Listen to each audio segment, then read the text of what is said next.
for those of you who have been following the episodes, you know that Jim was the same gentleman that came out to pick up Blaze, my other horse, in Lewiston, Kentucky, and then came back to help or to be the driver and continue the journey through Kentucky, Tennessee, and Arkansas. But I think I remember the people. We didn't really run into any outright blatant racism on that leg of the trip. Not at all. And I think I remember that because it stood out in my mind that we didn't. And based on where we were, I was thinking that we should have, but did not. So. No, not at all. Not at all. And the police were our biggest supporters. Everywhere we went. Everywhere. We had a police give us an escort through right after that Tractor Supply in Kentucky, because they told us there was going to be a lot of traffic, and they didn't mind escorting us through that part of town because we couldn't. There was no other way to go, and they gave us an escort there. I remember that. Yeah, police were nice to us the whole time. I'm going to bring up a memory that I'm going to see if I can jar your memory. I'm going to try to take you down Joe Franklin's memory lane and see if I can jar your memory here. And in Arkansas, I think that you and I both were really surprised at the quality and the type of food that was served in the Kentucky Fried Chickens. Remember? You did jog my memory there. I had never seen and been in, or have I since been in, a Kentucky Fried Chicken that had buffet food, Southern style. They had a spread that just couldn't quit. Southern style. We talking the chicken, the green beans, the mashed potatoes, mac and cheese, the cabbage, the greens, the cornbread. I mean, it was like being somewhere in the South at another kind of restaurant, not a Kentucky Fried Chicken. That's right. We were shocked and delighted. The food was good. That was the other thing. Right. It was good. Now, I'm going to sit back and jar it again. We ran into, if you remember, a couple of brothers who were really good friends, whose names will go unmentioned. But they took really good care of us. We even entered a parade, because remember, it was around Christmas time, so there was this Christmas parade. What I don't remember is whether this was before or after Gary's place. Do you remember? I believe it was, I don't know. I believe it was before. I think it was. I think it came after. Okay. Oh, no. Before Gary's place. Before Gary's place. Okay. Before Gary's place, huh? And we stayed at one of them had a ranch, right? And we stayed at his ranch. But these these two gentlemen were very good friends. And had been for quite a while. Yeah. And they took us out for dinner one evening. Is that coming back to you? Oh, yeah. They took us out for dinner one evening at a restaurant. And one paid for the meal for all of us, and the other one left a tip. And everything up to that point was fine. everything up to that point was fine. You want to take it from there? I don't want to take it there. You got into your psychological thing with that one. So, but it all started over who was going to drive back. Oh no! Before you get there, the tip. Well, I kind of negated the tip part, but Okay, you talk about the drive back. I'll talk about the tip. okay, you talk about the tip. Yes. So one guy paid, as I said, and the other one left a tip. And the one that paid told the other one, he said, "That's not a big enough tip." And his friend, his good friend, said to him, "Well, it's good enough for me." And we're sitting there, and we're, nothing, thinking nothing of it. It's casual conversation. But the one that paid said, he said, I frequent this place a lot. And when I frequent this place, I usually leave a bigger tip than what you just left. And the other one replied, "Well, that's you. This is all I'm going to leave." Yeah. And then the voices started to get a little louder. Right? And they start going back and forth, right? But louder. And that was when we realized that, wait a minute, this is turning serious. Right? Real serious. Real serious. Real quick. Real quick. And I looked over my shoulder and people were looking at us.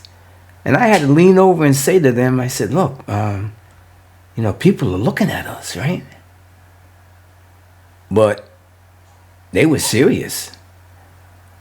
The tip wasn't big enough for one, and it was just right for the other one. Yeah.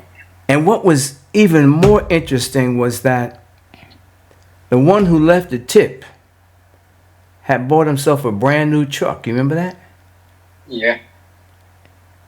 He had bought a brand new truck. And his friend had never ridden in it. And before we went to the restaurant, he said, "Can I drive your truck?" And the guy said, "Sure." Gave him the keys and he drove us there. Now, what happened after that argument? Do you remember? I'm not sure how it started at that point, but it was who's going to drive? Who was going to drive us back? Who's going to drive us back? And the one, I'm going to tell it, the one who did not leave the big enough tip was the one who drove us there in the other man's truck. And they had gotten so angry with one another that when they came out, the one that had driven us there took the keys out of his pocket and gave it back and handed it, extended it out to his friend and said, "I don't want to drive your truck back." And do you remember what his friend said? I don't remember exactly. No. I know. See, the bridge stood out to you, but this argument over friends that friends had over that dinner stood out to me. I remember every word.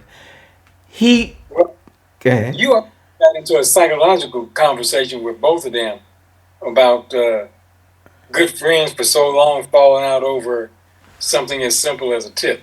That's right.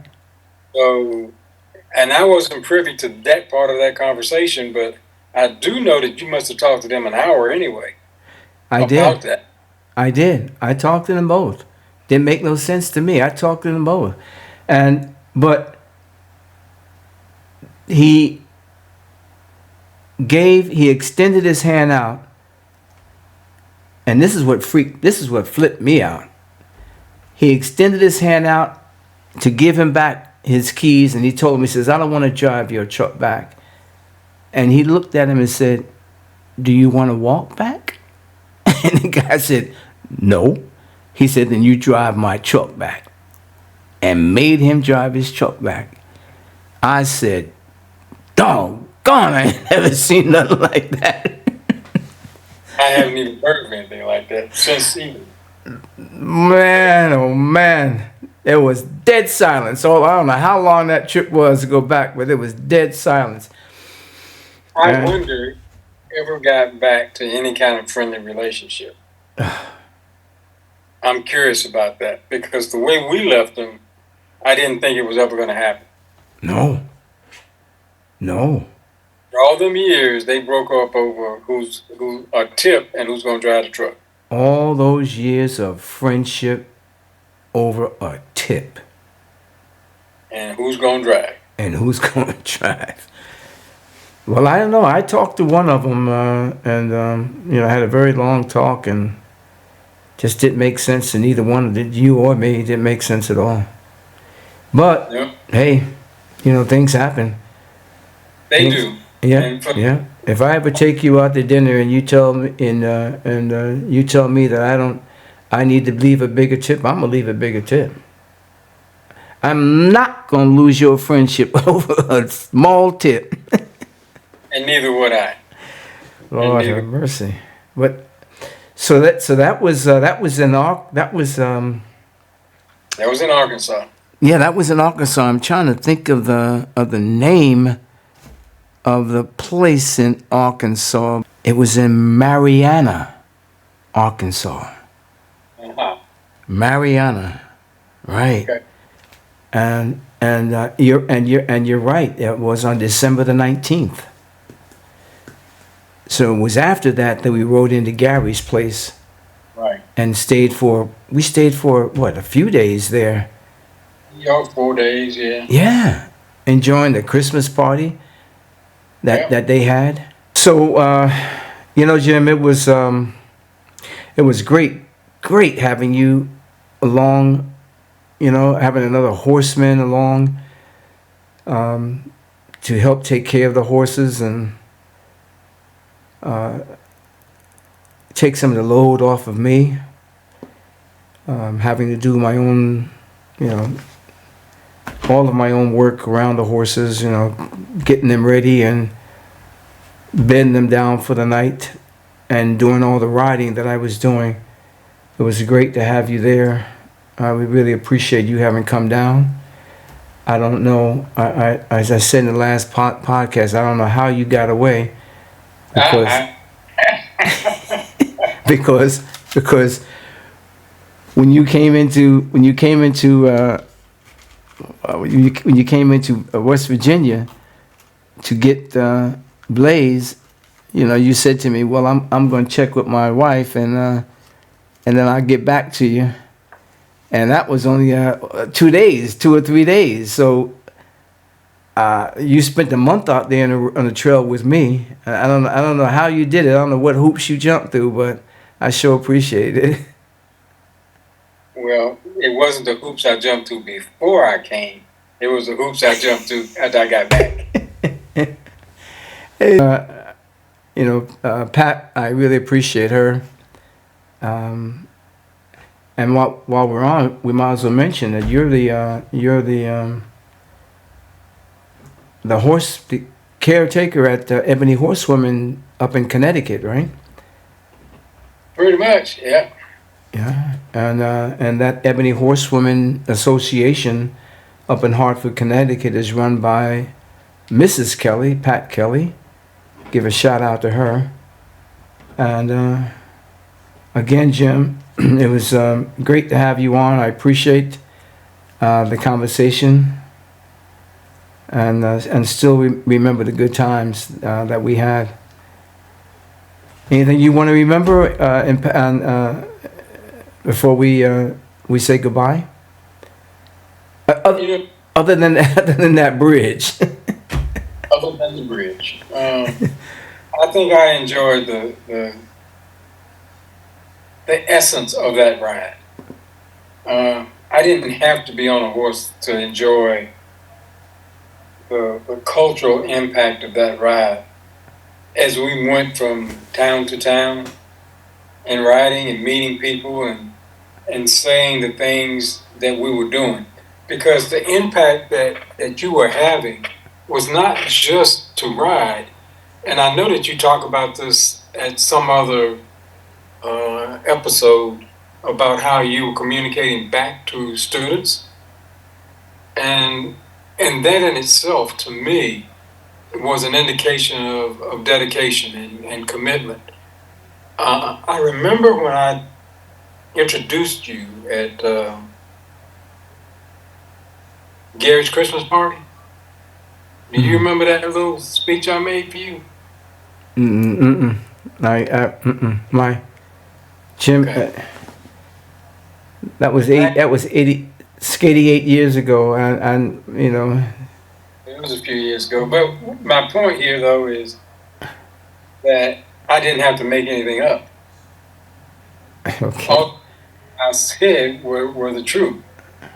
And consequently, that's why I was able to do it with no notes.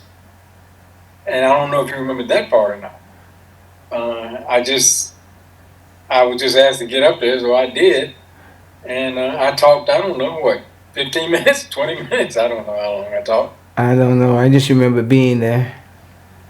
But I had a lot of people come to me afterwards and say they did not know that a person with that kind of integrity and character would be so dedicated to educating the population about the different sites that you were seeing and documenting on this ride. They said because we would normally not know about some of those things. And one of those things was that cemetery where all the black Confederate soldiers were. They were in the back of the cemetery. Nashville. And they were saying, like, we would have never known anything about that. Because even there were people in Nashville who didn't even know about that. So, educational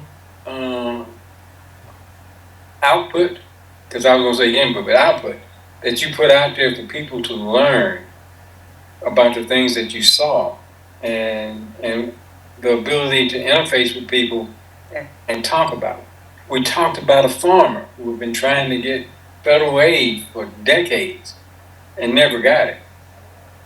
And the ongoing struggle that he was having trying to keep his farm going as a family unit versus letting some insurance company buy it up and make it commercial. We filmed him we filmed him in Arkansas, didn't we? It was in Arkansas, yes. The black farmer, right. Talked to him for 2 days. Pardon me? Talked to him for 2 days. Right, that's right. It was a part 1 and a part 2, right? And that was 2007. We were trying to reveal, to put out there the plight of the black farmer and the struggles of the black farmer. That was 2007, that's right. Yep. And as I look back on it today, when I look what's happening politically, I'm pretty sure that there's a lot of black farmers that are glad they didn't have migrant workers working for them, because they wouldn't have them this year. They would have trouble, getting their produce to market. But because they had to stay independent, they didn't really feel the shock of all those migrant workers being sent back or not allowed back in, because they did have temporary work visas. But so I'm saying, I guess, is that there is a plus and a negative to the farmers there in Arkansas in terms of not being able to get that federal support. I'm also pretty certain that there were some farmers who lost their farms because they didn't get that support.